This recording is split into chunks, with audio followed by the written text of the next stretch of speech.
नागपुरात पोलीस शिपायांच्या व तुरुंगातील शिपायांच्या भरती सुरू होणार आहे। 19 जून पासून सुरू होणार असून 9 जुलै पर्यंत पोलीस शिपायांची भरती प्रक्रिया आहे, तर 11 जुलै ते 17 ऑगस्ट पर्यंत तुरुंग शिपायांच्या भरतीची प्रक्रिया असणार आहे।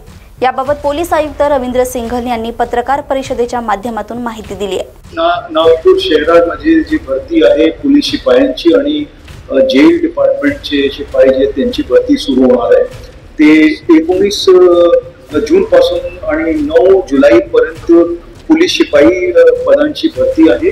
तसेच 11 जुलै ते 17 ऑगस्ट पर्यंत जे जेल डिपार्टमेंटचे शिपाई त्यांच्यासाठी भरती आपले नागपूर पोलीस हेडक्वार्टर ग्राउंड मध्ये होणार आहे। त्याच्यात पोलीस शिपाई जे आहे ते 347 आहे आणि त्याच्यात एकूण 29,987 अर्ज आपल्याकडे आलेली आहे आणि तसेच त्याच्यात पुरुष उमेदवार आहे 22,269 आणि महिला उमेदवार आहे 7,713।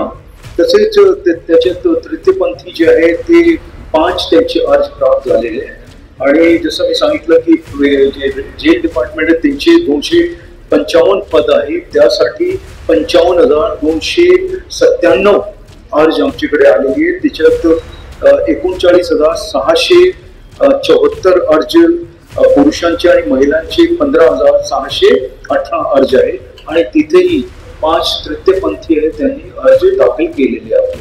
आणि हे जे आहे भरती कसे क्लीन होईल, कसे साफ सुथरी स्वच्छ भरती होईल याच्यासाठी आम्ही सगळे आपले जे लोक या भरतीमध्ये राहणार त्यांना सक्त सूचना दिलेली आहे। अँटी करप्शन डिपार्टमेंट जे आहे त्यांनाही आम्ही विनंती केलेली आहे की तेही लक्ष ठेवतील। तसेच एक कंप्लेंट बॉक्स तिथे आम्ही ठेवतो आहे, त्या कंप्लेंट बॉक्समध्ये जर कोणाला काही सांगायचं असला तर ते तिथे सांगू शकतात आम्हाला कंप्लेंट देऊन। त्याच्यात जे पोलीस भरतीसाठी जे आहे अध्यक्ष त्या भरतीचे जे आहे ते आपले जॉईंट सीपी अश्वती दोरचे मॅडम राहणार आहे आणि तसेच जे जेल डिपार्टमेंट आहे त्याच्यासाठी additional CP crime Shri Sanjay Patil हे राहतील आणि तसेच त्याच्यात 2 पोलीस उपायुक्त, 6 सहाय्यक पोलीस आयुक्त, 46 पोलीस निरीक्षक व 261 सहाय्यक पोलीस 46 जे आहे पोलीस निरीक्षक व सहाय्यक पोलीस निरीक्षक आहे। तसेच 261 पोलीस अंमलदार आणि 55 मंत्रालय जे आपला स्टाफ आहे ते तिथे हजर राहतील।